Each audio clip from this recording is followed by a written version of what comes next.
안녕하십니까, 강영천입니다. 저희들 그 전체 인구의 한 10명 중에 1명 정도가 이 소위 위식도 역류 질환이라고 하는 질병을 계속 혹은 최소한 일시적으로 경험하게 됩니다. 그런데 이것이 다이빙에 방해 내지 다이빙을 할 수 없게 하는 그런 상황이 있습니다. 그래서 오늘 제가 준비한 주제는 위식도 역류 질환이고, 우선 그 질병에 대해서 좀 알아보고 다이빙을 어떻게 진행해야 될지 한번 따져보겠습니다. 이 병의 어떤 그 이해를 돕기 위해서 제가 이 위식도 역류 질환이라고 하는 이 질환에 대한 소개를 좀 드리겠습니다. 그리고 워낙 많은 분들이 알고 계시고 또 많은 종류의 약이나 또 이 병을 하기 위한 여러 가지 조치들을 취하고 있을 겁니다. 이 위식도 역류 질환, 영어로 GERD라고 표현합니다. 이 가스트로 위 이소파지얼 식도 리플럭스, 역류 뜻이고요. 디지즈는 병이겠죠. 지금 이 병이 사실 100% 인정받고 있지는 못합니다만, 그 위산 혹은 산이 많이 들어있는 내용물들이 위에서부터 식도로 뒤집어 올라오기 때문에 이것이 어쩌면 식도 말단부나 위의 상부 쪽에 암을 일으키는 게 아닌가, 이런 우려도 실제로 의학에서는 하고 있습니다. 이 질환을 일으키는 원인입니다.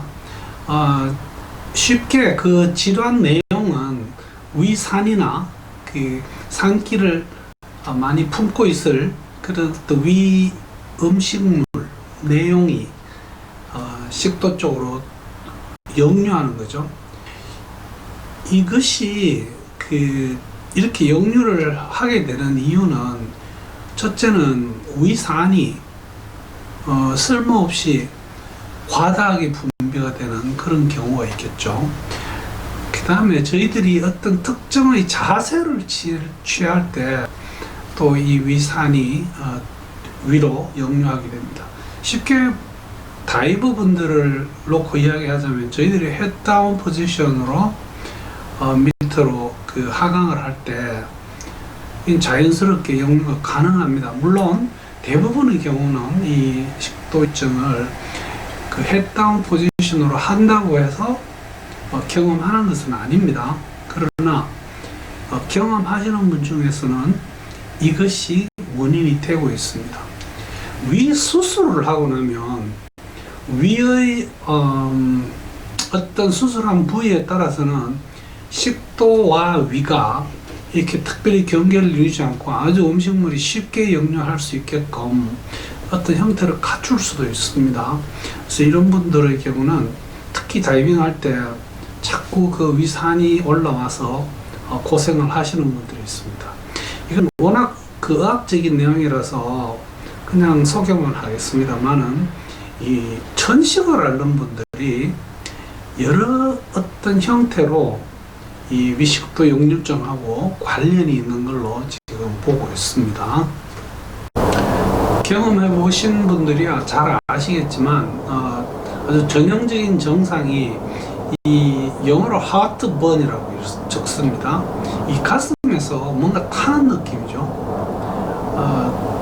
주로 속쓰림이 복부 상부, 즉 그 위와 식도가 연결되는 부위가 바로 복부의 상부에 해당되겠습니다. 그것부터 그 흉부 올라오면서 식도를 따라 쭉 올라오면서 통증을 느낍니다. 속쓰림을 느낍니다.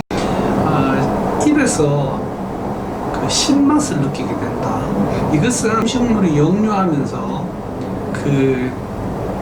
조금 이상하게 표현하자면 우리가 되새김을 하는 것처럼 아주 안 좋은 그런 맛을 입에서 느끼게 됩니다. 그 다음에 이비인후과 쪽에 이 분들이 오는 많은 이유 중에 하나가 목에 이물감을 느낍니다. 이것은 후두나 인두 쪽에도 식도가 아닌 그 위에 인두 후두에도 이 역류 질환이 영향을 미쳐서 그 흔히들 목에 저희 나라에서는 이 표현 잘 쓰지 않습니다. 근데 영어로는 I have a frog in my throat 이렇게 이야기합니다. 목구멍 안에 개구리가 있는 것 같아요. 즉 이물감을 느끼게 됩니다. 얼마나 많은 분이 이 질병을 앓고 있느냐, 사실 그 발표하는 통계에 따라 다 조금씩 차이 나는데 그 중에 대표적인 걸 하나를 소개시켜 드리자면 한국에서는 약 8.5%의 인구에서 이걸 앓습니다. 거기에 비해서 북미의 그 미국이나 유럽 쪽에 이런 그 선진국들의 경우는 먹는 음식의 질이 안 좋은지 생활 습관이 안 좋은지 20%라고 하면 5명 중에 1명이 이 질환을 겪고 있습니다. 그 통계 중에 이런 게 있습니다. 주에 1회 이상 가슴 쓰림을 경험하는 사람이 약 20%입니다. 이게 대단한 거죠. 그 중에 1%는 출혈을 합니다. 11%에서 이 역류 질환을 치료하기 위해서 수술을 받고 있습니다. 경험해 보신 분들이 잘 아시겠지만 아주 전형적인 증상이 이 영어로 하트번이라고 적습니다. 이 가슴에서 뭔가 타는 느낌이죠. 주로 속쓰림이 복부 상부, 즉 그 위와 식도가 연결되는 부위가 바로 복부의 상부에 해당되겠습니다. 그것부터 그 흉부 올라오면서 식도를 따라 쭉 올라오면서 통증을 느낍니다. 속쓰림을 느낍니다. 입에서 그 신맛을 느끼게 된다. 이것은 음식물이 역류하면서 그 조금 이상하게 표현하자면 우리가 되새김을 하는 것처럼 아주 안 좋은 그런 맛을 입에서 느끼게 됩니다. 그 다음에 이비인후과 쪽에 이 분들이 오는 많은 이유 중에 하나가 목에 이물감을 느낍니다. 이것은 후두나 인두 쪽에도 식도가 아닌 그 위에 인두 후두에도 이 역류 질환이 영향을 미쳐서 그 흔히들 목에 저희 나라에서는 이 표현 잘 쓰지 않습니다. 근데 영어로는 I have a frog in my throat 이렇게 이야기합니다. 목구멍 안에 개구리가 있는 것 같아요. 즉 이물감을 느끼게 됩니다. 조금 덜 자주 볼 수 있는 증상으로는 당연히 위산이 역류하면 이제 음식 물의 맛을 다시 보게 되는 이야기 드렸고요. 사람이 뭐를 삼키려고 하면 통증이 옵니다.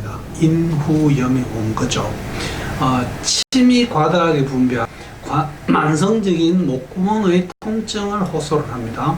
후두염이 오면 목이 쉬게 되겠죠. 그 다음에 입안에 치주염, 충치, 아주 나쁜 입냄새 이런 것들이 모두 위식도 역류하고 관련이 있는 증상들입니다. 만약에 가슴에서 아주 심한 통증을 느끼면 이것은 좀 위급하게 다루어서 즉시 병원에서 진료를 받아야 될 그런 상태입니다. 우리가 이 생활을 하면서 이 위식도 역류 질환의 여러 가지 증상들을 보다 잘 일으키고 혹은 더 악화시키는 것들이 있습니다. 음주, 흡연 이것은 지금 이 병을 보신 분들은 특히 심하게 경험해 보신 분들은 이것 때문에 술을 끊고 이것 때문에 담배를 끊는 분들이 있습니다.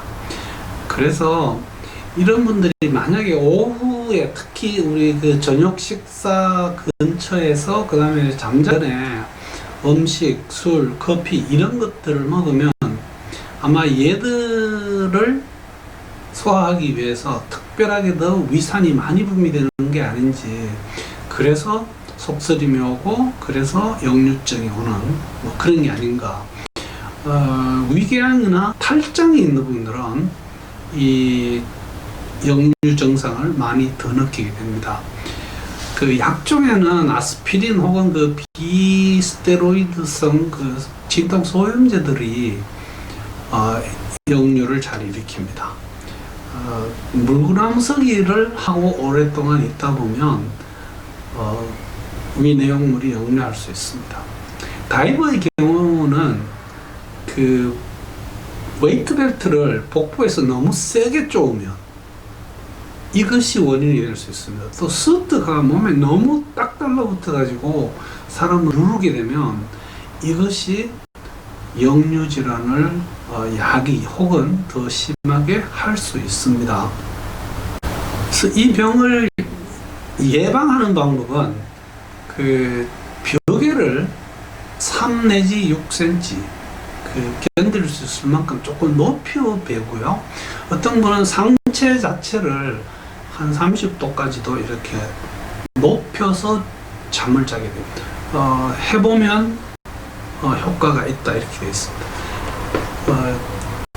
체중 조절을 당연히 해야 되고요. 금연, 술 줄여야 되고, 특히 먹는 시간을 오후 늦게 이렇게 많이 먹게 되면 역류 질환이 오게 됩니다.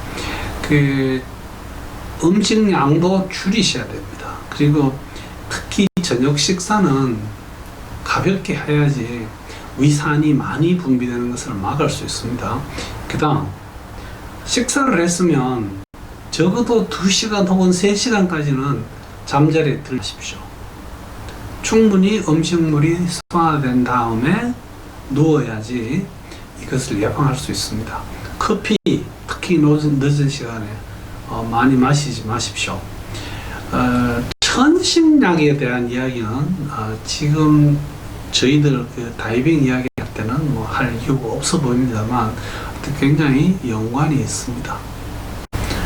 이 질환의 그 치료는 주로 그 약을 먹는 겁니다. 물론 식습관을 바꾼다든지 질병을 악화시키는 그런 요인들을 내가 미리 예방을 하면 아주 좋겠죠. 그러나 이 병이 와서 한참 그 힘들 때는 대부분이 약물요법으로 좋아집니다. 심지어는 뭐 그 약국에서 일반적으로 파는 제산제 정도만 먹어도 증상이 많이 완화되는 경우가 있습니다. 그 다음에 그 많이 쓰는 약이 그 뭐 히스타민 2 블로커인가 뭐 이런데 지금 보면 그 병원에 가면 제일 많이 처방하는 약이 그 하루에 하나를 먹는 그런 약들이 있습니다. 이거는 그 예를 들면 그 시메티딘 같은 약들요. 이게 간의 분비를 확 줄여줍니다. 그래서 다이빙 갔을 때 이걸로 조금 힘들 때는 가기 전에 이 약을 좀 처방받아서 가지고 가서 그냥 아침에 일어나서 일찍 하나를 먹고 나면 그날 거의 24시간 동안 위산의 분비를 조금 줄여줍니다. 그래도 안 되는 분들은 드물지만 수술을 하는 경우가 있습니다. 이거 글쎄요, 저는 이 위식도 역류 질환으로 저희 아들, 딸 다 공부시킨 사람 중에 하나입니다. 워낙 이비인후과에 이런 분들이 많이 오기 때문에. 근데 대부분의 경우 저는 이 병으로 수술을 권한 기억은 없습니다. 대부분 약물로서 좋아집니다. 그러나 지금 여러분 보시고 있는 그 그림처럼 그 식도 끝부분을 위하고 어떻게 이렇게 묶어 가지고 희한한 어떤 수술이 있습니다. 문제는 이 정도 심한 분이라면 증상이 완전히 없어지지 않는다면은 다이빙이 힘든 말을 한번 제가 다시 드려야 될 겁니다. 워낙 많은 분들이 묻습니다. 그 우유가 이 식도 역류 질환에 안 좋다고 하는데 요구르트는 어떠냐? 요구르트는 괜찮습니다. 먹어서 특별히 소화만 시킬 수 있다면 우유보다는 요구르트는 괜찮습니다.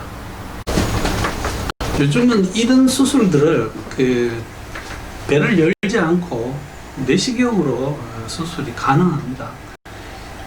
결국은 위의 일부를 이용해서 식도를 눌러서 음식물이 역류하는 것을 막자는 그런 수술이죠. 하고 나면 효과를 아주 잘 보는 게 사실인데 경우에 따라서는 이거도 또 이거대로 어떤 부작용이 있어서 수술을 저는 권하지 않습니다. 외과 의사가 들으면 많이 화를 낼 것 같습니다. 그래서 이 병을 가진 사람들이 다이빙 할 때 어떤 부분을 신경 써야 될 것인지 한번 정리해 보겠습니다. 저희들이 하강할 때는 더 이상 이 햇다운 하강은 하지 않습니다. 물론 프리다이빙에서는 그 덕다운을 많이 하고 있죠.